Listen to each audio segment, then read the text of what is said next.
Hola, ¿qué tal amigos? Continuamos con nuestro curso de patrones de diseño en Java. En esta ocasión vamos a ver el patrón de diseño puente.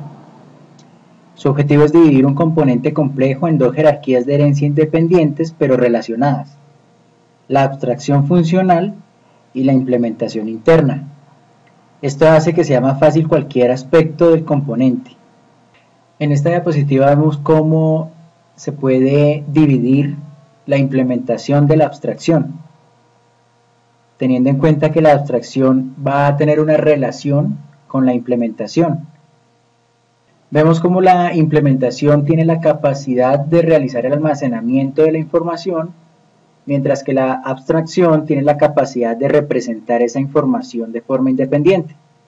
Vamos a crear un programa que permita administrar una lista de tareas pendientes.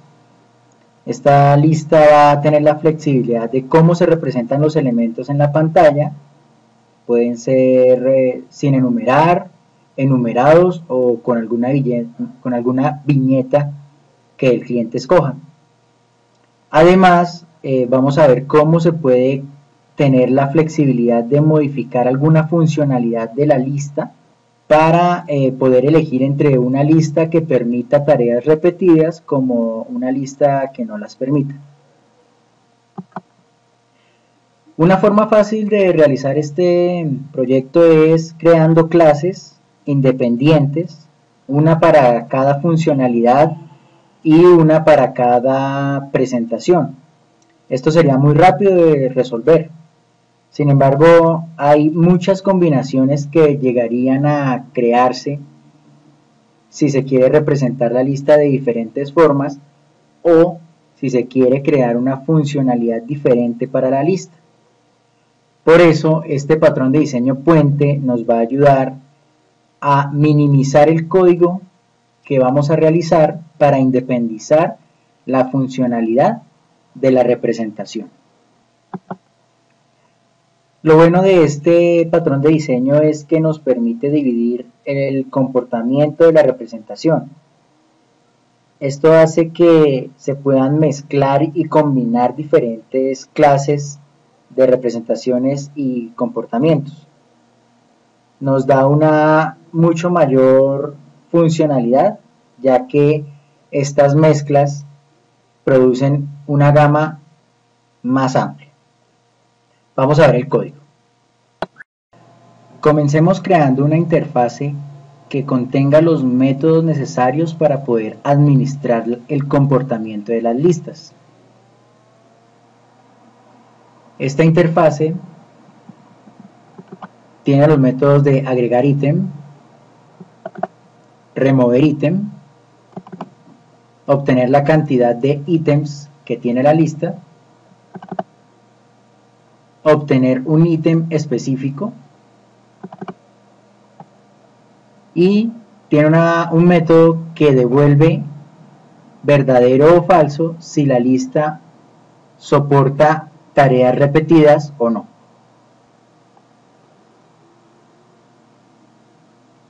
Ahora veamos una implementación de esa interfase, la cual tiene el comportamiento de recibir tareas repetidas. Tiene una propiedad ArrayList, la cual será la que contenga las tareas. Sobrescribe el método de agregar ítem, agregando lo que digite el usuario. Sobrescribe el método de remover el ítem, preguntando primero si el ítem existe, lo quita de la lista. Sobrescribe el método de obtener la cantidad de ítems, el cual devuelve el tamaño de la lista. Sobrescribe el método de obtener un ítem específico, el cual devuelve el ítem o la tarea que se encuentre en una posición determinada, y sobrescribe el método de soportar repetidos, el cual devuelve verdadero y puede recibir la misma tarea varias veces. Veamos ahora la implementación de la lista, pero un comportamiento que solamente recibe tareas únicas, es decir, no va a recibir repetidos. El único cambio que hay en cuanto a la implementación de la lista de tareas repetidas es que al momento de agregar un ítem, verifica que el ítem o la tarea no exista.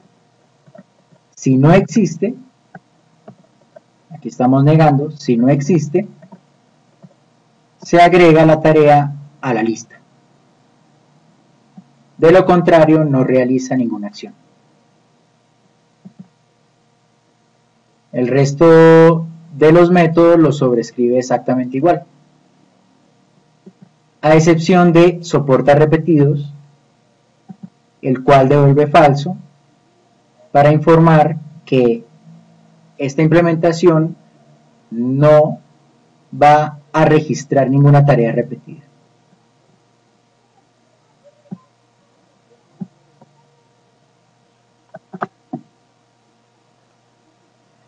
Veamos ahora cómo se representan los datos.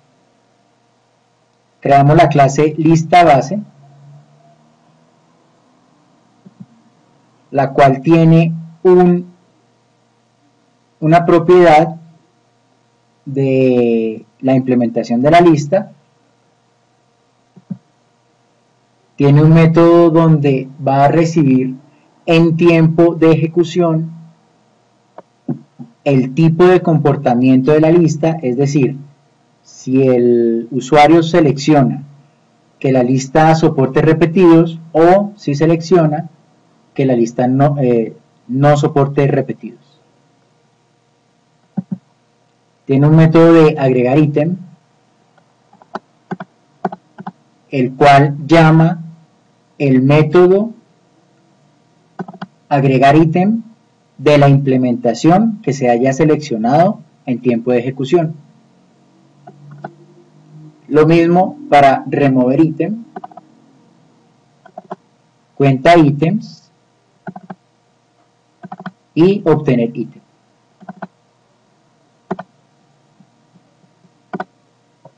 Esta lista base no va a representar la lista con ningún tipo de viñetas o numeración, simplemente muestra la lista de forma plana. Veamos ahora cómo podemos mostrar la lista con algún tipo de número, o mejor, enumerada. Tenemos la clase lista enumerada, la cual extiende o hereda de la lista base, la cual ya tiene todas las implementaciones, y solamente sobrescribe el método de obtener ítem, el cual agrega un número al ítem que está devolviendo.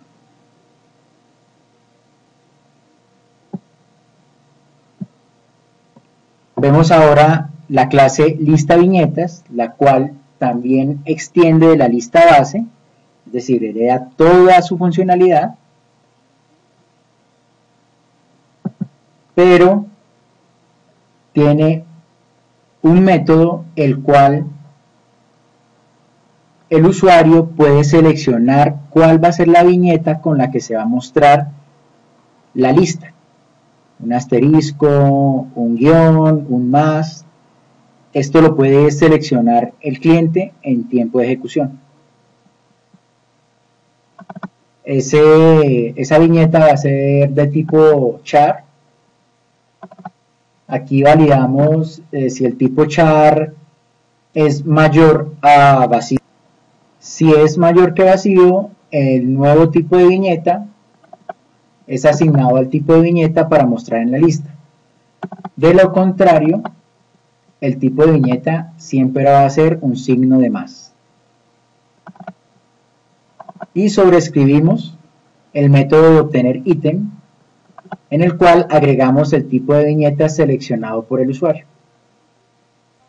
Ahora veamos el funcionamiento del patrón de diseño puente.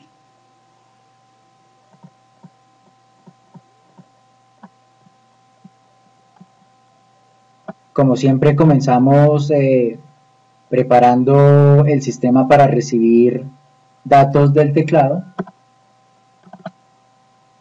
Creamos la opción que va a digitar más adelante el usuario.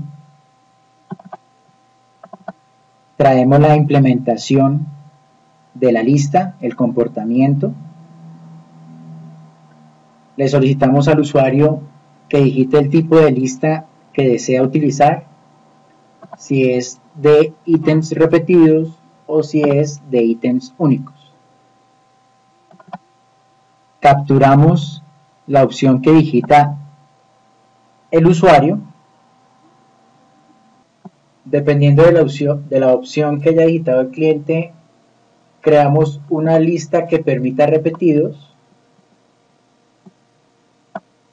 o creamos una lista que solo tenga ítems únicos. Si el usuario no digita ni uno ni dos, saca un error y termina el programa. Luego creamos la presentación base de la lista. Creamos un objeto de la clase lista base. A este objeto le agregamos la implementación que haya solicitado el cliente, repetidos o únicos. Informamos que ha sido creada la lista base. Luego le solicitamos al cliente que digite 5 elementos de la lista.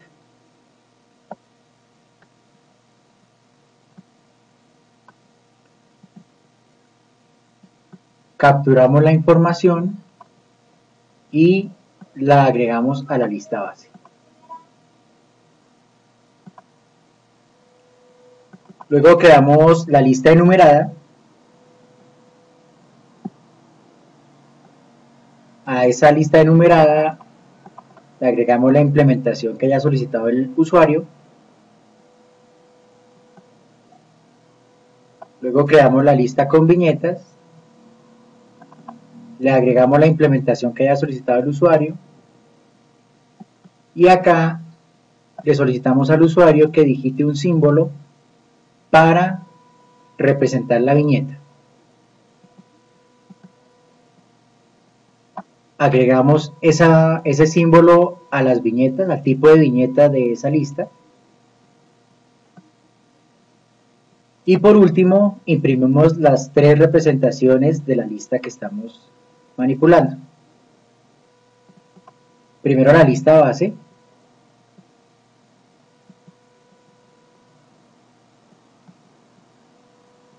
Donde obtenemos el ítem y lo mostramos en pantalla. Luego la lista enumerada, donde obtenemos el ítem y lo mostramos en pantalla. Y por último, la lista con viñetas, donde obtenemos el ítem y también lo mostramos en pantalla. Vamos a ver el funcionamiento.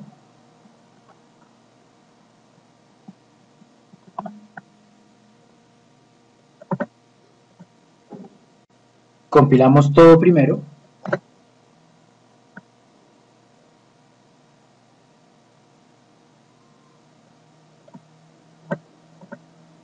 Y ejecutamos. Nos solicita el tipo de lista que deseamos ejecutar. Comencemos con la de ítems repetidos. Nos informa que está creando la lista, que crea la lista base y nos solicita los 5 elementos de la lista.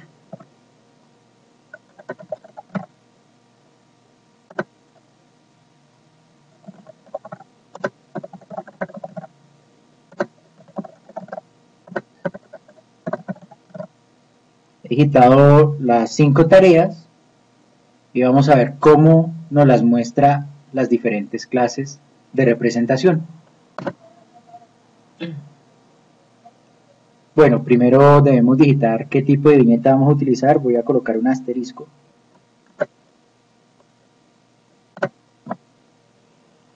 Y aquí nos muestra las tres clases de listas que hemos programado.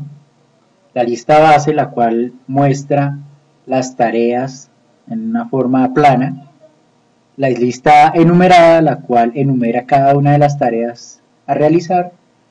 Y la lista con viñetas, las cuales se generan con un asterisco.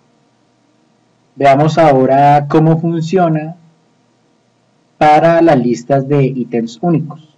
Vamos a hacer el mismo procedimiento. Seleccionamos ítems únicos.